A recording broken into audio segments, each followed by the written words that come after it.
삶이었습니다. 그녀에 관한 가장 최근의 행사는 2007년에서 2008년 2년 동안 엘리사벳 탄생 800주년 행사였습니다. 우리는 2008년 마무리하면서 그녀의 고향인 헝가리에서 제소 프란치스코의 총회를 개최하였습니다.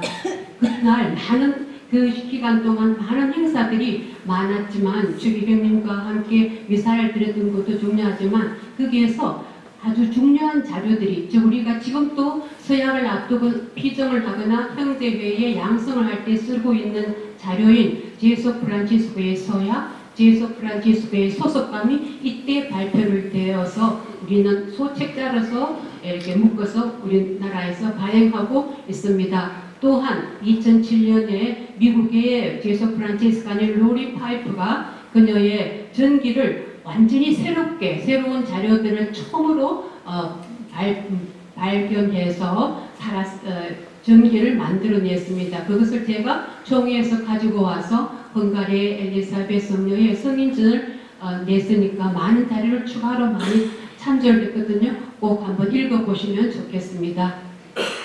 성녀 엘리사벳을 보면 그녀는 빵을 항상 들고 있고 나누어주는 그런 것을 볼 수 있습니다. 그것은 바로 그녀의 자비행위로서 우리에게 그 모범으로서 엘리사벳의 그런 로고를 보면은 이렇게 간단한 것이 있었는데 바로 그녀의 삶을 압축해주고 있다고 할 수 있겠습니다. 그녀는 헝가리의 공주였고 또 독일의 백작 부인이었음에도 모든 세속적인 타이틀을 내려놓고 가난한 사람들의 배고픔을 살펴주는 늘 보살핌을 하였습니다.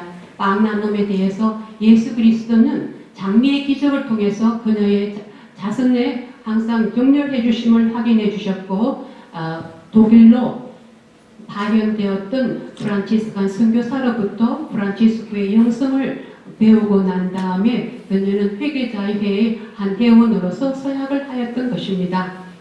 그러면 성녀가 살았던 13세기의 그런 배경은 어땠을까요? 다른 정치적인 거나 종교적인 것을 시간상 좀 생략하고 사회상만 말씀드리겠습니다. 그 당시는 민주주의가 발달되고 공동체의식이 생기면서 조합들이, 즉 길드가 많이 늘어났습니다. 또 한편으로는 성프란치스코의 집안에서도 볼 수 있듯이 중산층이 부상하기 시작하였습니다.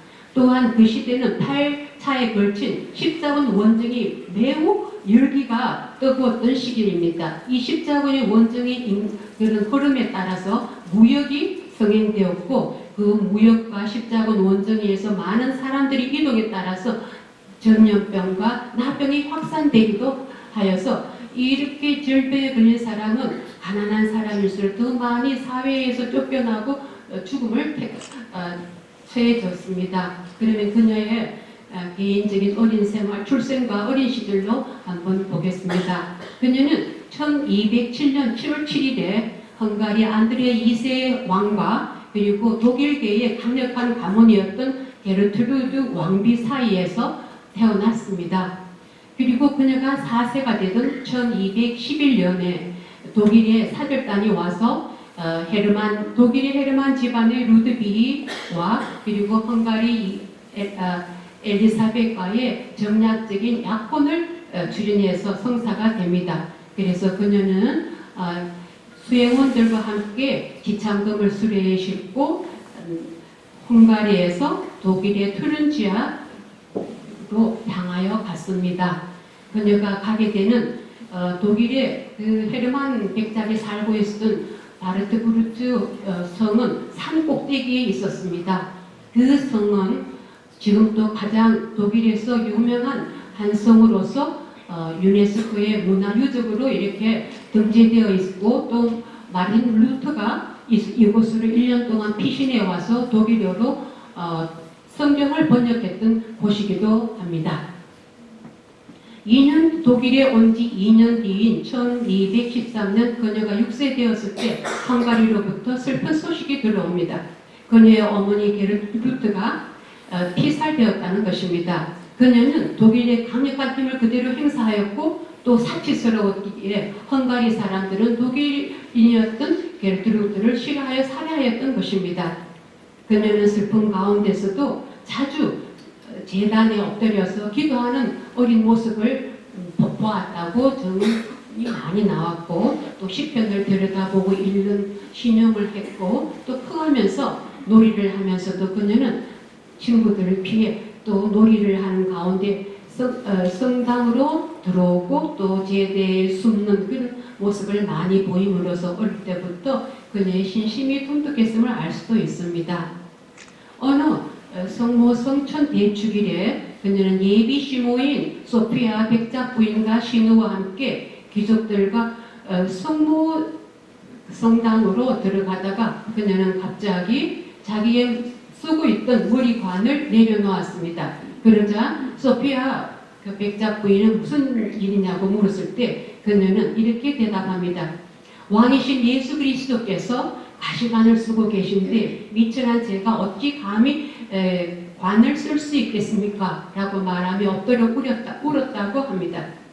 이 사건은 마치 다미아노 성당의 십자가 앞에서 성 프란치스코가 처음으로 예수 하느님과 아주 밀접한 관계를 가졌듯이 성녀 엘리사벳도 그 십자가의 예수님을 통해서 하느님과 아주 밀접한 접촉을 하게 된 계기가 되면서 그녀의 성화로의 길은 점점 깊어갔다고 말할 수 있습니다. 그녀는 1221년 이 해는 바로 프란치스코가 인준받지 않은 해직을 쓴 해이기도 하고 독일에 제2차로 선교사를 파견했던 해에 엘리사벳은 14세 때 루도비는 7살이 많은 21살 때 결혼을 하였습니다. 그러나 실제로는 결혼하기 전에 독일의 귀족들과 그런 공중에서 그녀와의 결혼을 굉장히 많이 반대했습니다. 헝가리의 그 안드레아 왕은 십자군에서 패배하면서 많은 빚을 있었고 어머니가 주겠다는 추가치 참금도 주지 않았기 때문에 독일 가문에서는 더 많은 부를 가지고 있고 권력을 가진 가문과 결혼하라고 했지만 루드비히는 엘리사벳의 확고한 의지를 보이면서 이 결혼이 성사되었습니다. 그들의 결혼은 참으로 행복하고였고 아들과 딸을 낳으면서 끊임없이 엘리사벳은 자비의 행위를 계속해 나갔습니다. 이때 루드비히는 귀족들의 그러한 질타와 그런 거부에도 불구하고 끊임없이 엘리사벳을 지지해 주었습니다. 이렇듯 그 당시에는 수도 생활이 세속 생활보다 훨씬 더 공경을 받고 사람들이 선호했음에도 불구하고 엘리사벳은 세속 생활에서를 세속 생활 그 자체를 성화의 터전으로 삼으면서 세상과 하나님을 위해서 기여를 하였습니다. 우리가 성녀의 상본에서 가장 많이 보는 것이 장미 송이를 안고 있는 모습입니다. 이것은 가난한 이들에게 나눠주기 위해서 성에서 빵을 가지고 나오는 길에 그녀의 아버지 안드레아 왕 또는 남편인 루드비히를 만나면서 무엇을 가지고 가는지를 펼쳐 보이기를 원했을 때 그것을 펼쳤을 때 빵이 장미로 바뀐 그런 기적입니다. 이것은 뭐 간단한 에피소드일 수도 있고 그렇지만 그녀의 그런 자비 활동에 그런 하느님께서 함께 하신다는 것을 우리가 간단히 이해할 수 있겠습니다. 그녀의 삶에서 나타나는 큰 것 중에 하나가 바로 아주 높은 귀족이면서도 모든 것을 버리고 가장 작은 이들과 함께 했다는 그녀의 겸손과 자금입니다.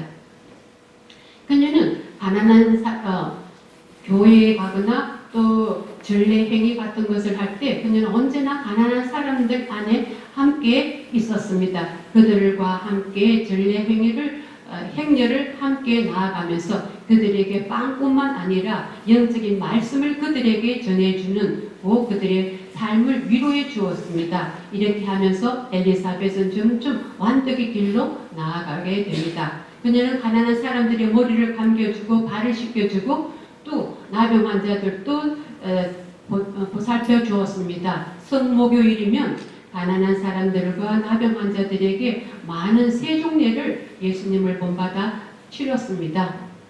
또한 그녀는 동전을 많이 가지고 교회의 그런 전례가 끝나고 나면 성 밖으로 나가서 가난한 사람들에게 나누어 주었다고 합니다. 특히 성금요일에 그 교회 행위가 끝나면 성 밖으로 가서 많은 가난한 사람들에게 돈을 나누어 주었고, 그것이 모자랄 때 그녀는 실을 잡고 바느질을 해서 필요한 돈을 마련해서 가난한 사람을 도와주었습니다.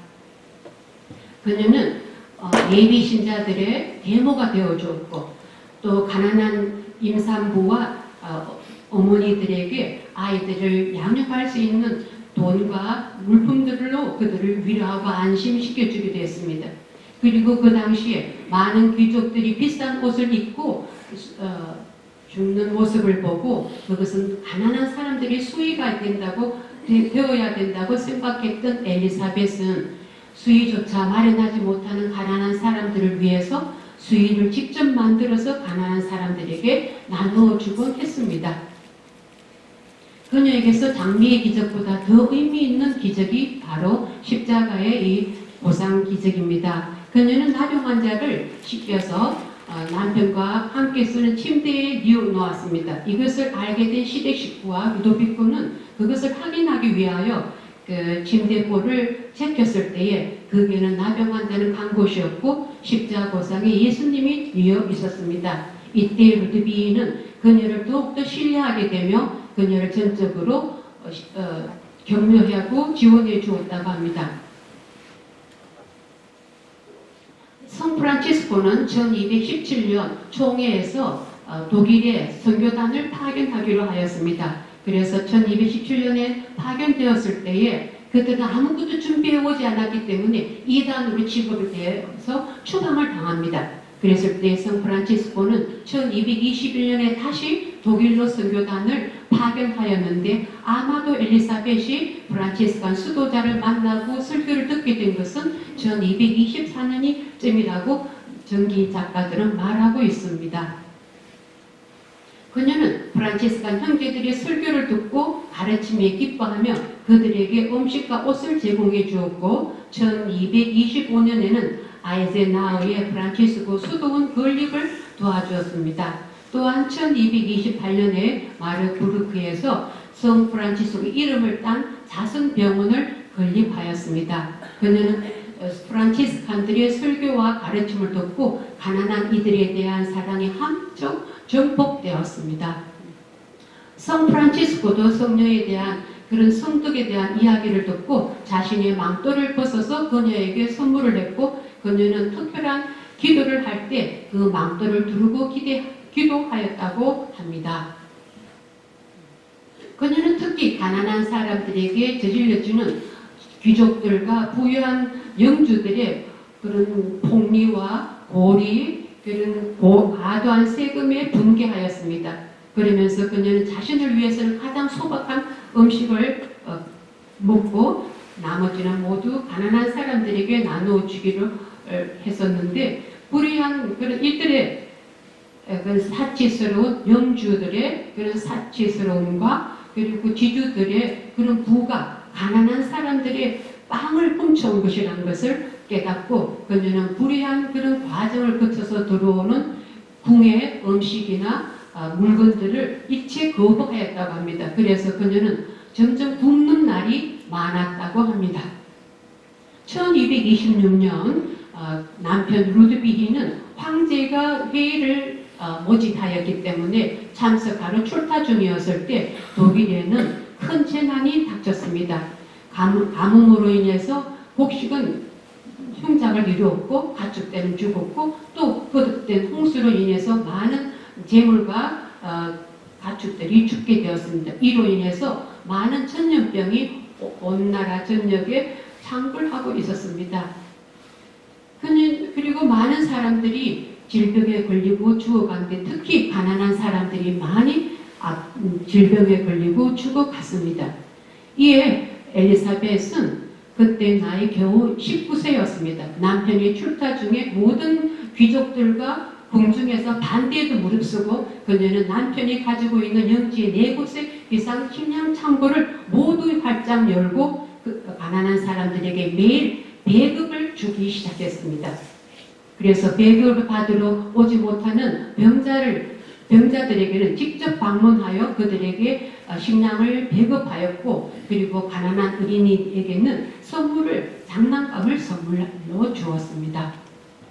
그리고 그 바르트부르크 성 산자락 밑에 병자들을 위해서 이 재난 시기 동안 임시 병원을 세워서 가난한 사람들의 병을 직접 손으로 치료해주고, 또 나은 자들에게는 직접 머리수건으로 보름을 씻겨주기도 하면서 병원에 있는 그 환자들의 가족과 그 환자들에게도 먹을 것과 구호품을 나누어 주었습니다. 또한 그녀는 시장에 나가서 자신의 귀족으로서 가지고 있던 모든 옷을 가난한 사람들에게 나누어 주며 그것을 팔아서 시장에서 필요한 물품을 사게 하였고, 그녀는 항상 나은 자들을 도와주는 것을 잊지 않았습니다. 이것은 성프란치스코도 설교를 나갔다가 마지막 그 일정은 나은 자를 돌보는 것처럼 그녀는 성프란치스코를 몰랐음에도 불구하고 그녀는 언제나 나은 자들의 보호자 역할을 했습니다.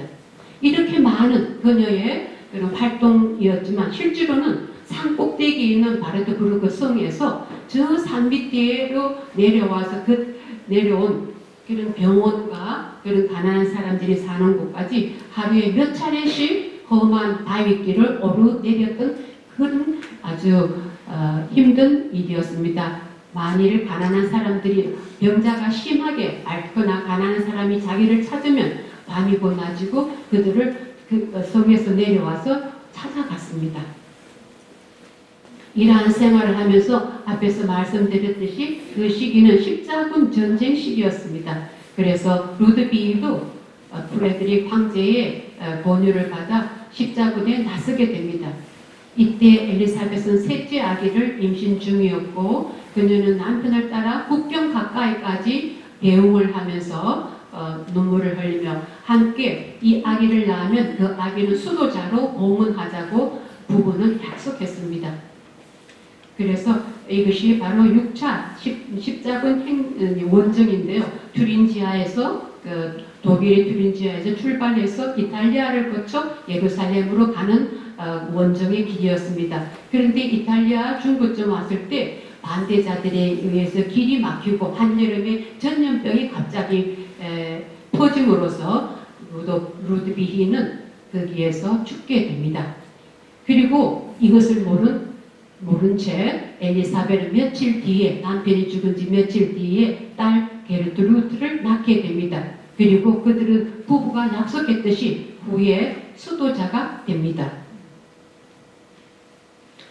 루드비히가 죽자 독일의 백작 가문과 많은 귀족들과 부하들이 그녀가 너무나 독일 궁중에 가상을 탕진하고 그리고 귀족들과 영주들에게 반대되는 말들을 많이 하고 반대했다는 것을 이유로 들면서 그녀를 성에서 유산 없이 쫓아냈습니다. 그래서 그녀는 5살, 3살 갓난쟁이를 데리고 그의 겨울에 쫓겨나서 바위를 틈을 타고 내려와서 아주 산자락에 흐름한 여인 속에 흑간 방에 겨우 피신할 수 있었습니다. 그곳에서 자정을 보내고 그리고 난 다음에 조용해지자 프란치스코 수도회에 아침 기도를 하러 가면서 거기에 주 찬미를 성가를 불러주도록 청합니다. 그녀는 이러한 상황에서도 하느님을 찬미하였던 것입니다.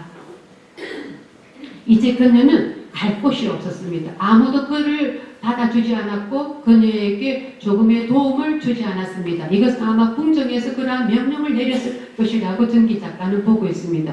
그래서 치유와 굶주림에 내몰린 자녀들이 점점 야위어지자 먼 곳에 있던 친구가 자기에게 보내달라고 해서 자녀들을 안전한 곳으로 보내고 자기보다 더 비참한 이들에게 전념할 것을 결심합니다. 한편으로 과거에 자신이 그토록 도와주었던 많은 사람들에게서 심한 조롱과 무시를 당하였습니다. 그래서 그녀는 성 프란치스코가 말했던 완전한 기쁨을 실천하게 되었습니다. 그녀는 할 수 없이 독일 쪽에 있는 이모와 외삼촌에게 도움을 청하러 갔습니다. 수도 원장이었고 주교였던 이모와 외삼촌은 그녀에게 재혼을 강요하였습니다. 그렇게 함으로써 생활의 안정을 찾기 바랬습니다. 그러자 그녀는 격렬하게 반대하면서 주교 소유의 성에 갇히게 됩니다.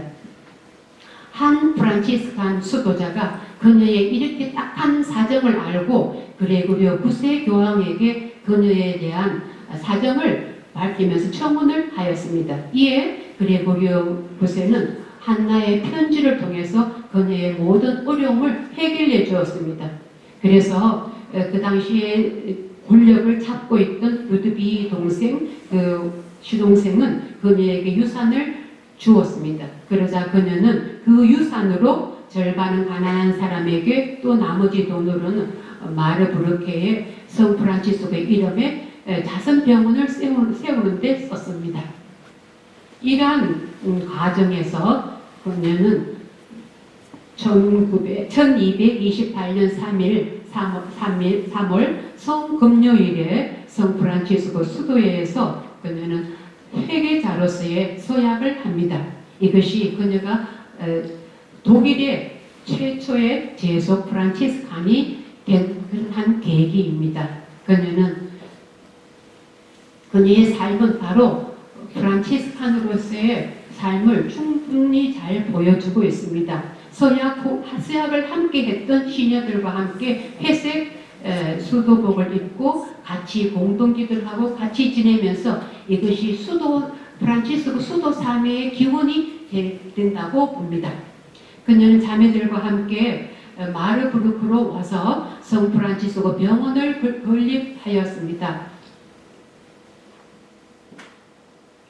그는 병원을 건립하여 많은 환자들을 다루면서 그리고 자매들과 좀 더 조직적으로 함께 숙식을 하면서 직원들이 세계적으로 그녀를 방문하였습니다.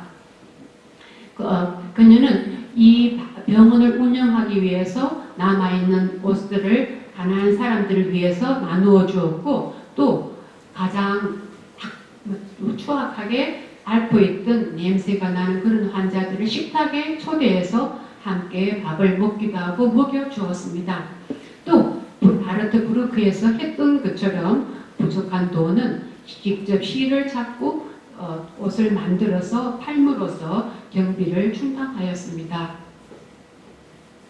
이러한 고된 삶도 이제 그녀는 너무나 많은 일을 젊은 나이에 한 결과 그녀는 마지막 2, 3년 동안은 심히 자주 앓았다고 합니다. 그래서 프란치스코 형제들과 그리고 자신의 그런 영적 지도자이던 콘라드 신부님이 오른 앞에서 함께 있는 자리에서 그녀는 임종을 하게 되는데요. 그녀는 콘라드 지도 신부님에게 마지막 소망을 이렇게 말합니다. 이제까지 나의 것이라고 여겼던 모든 것은 가난한 이들의 것입니다. 나의 모든 것을 나누어 주십시오.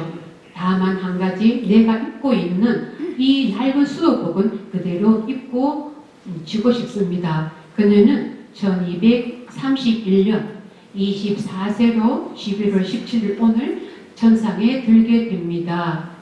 그때 소원처럼 회색 수도복을 입고 세상을 떠났습니다. 4년 그녀가 죽자 많은 기적이 일어나고 그녀의 무덤으로 수많은 사람들이 순례를 오면서 시성 작업에 참여하기 시작을 하였고 4년 뒤인 1235년 성령 강림 대주일에서 희생되었습니다. 성 프란치스코가 희생되었던 그곳에서 7년 뒤에 성녀 엘리사벳이 탄생하였던 것입니다. 성녀 엘리사벳은 온 생애는 사랑이신 하느님의 사랑을 살고 그 사랑을 가난한 일 안에 현존하게 하는 데 있었습니다. 그녀는 세상의 거짓된 외양과 야심, 궁중의 거칠에 알라, 부요함과 사치스러운 옷을 벗었습니다. 그녀는 높은 성에서 모든 것을 버리고 내려와 소외당하고 괴로워하는 이들에게 봉사하기 위해서 그들 가운데 자신의 천막을 치고 살다 갔습니다. 이제 이 모범을 따라 우리가 살아갈 차례입니다. 끝입니다.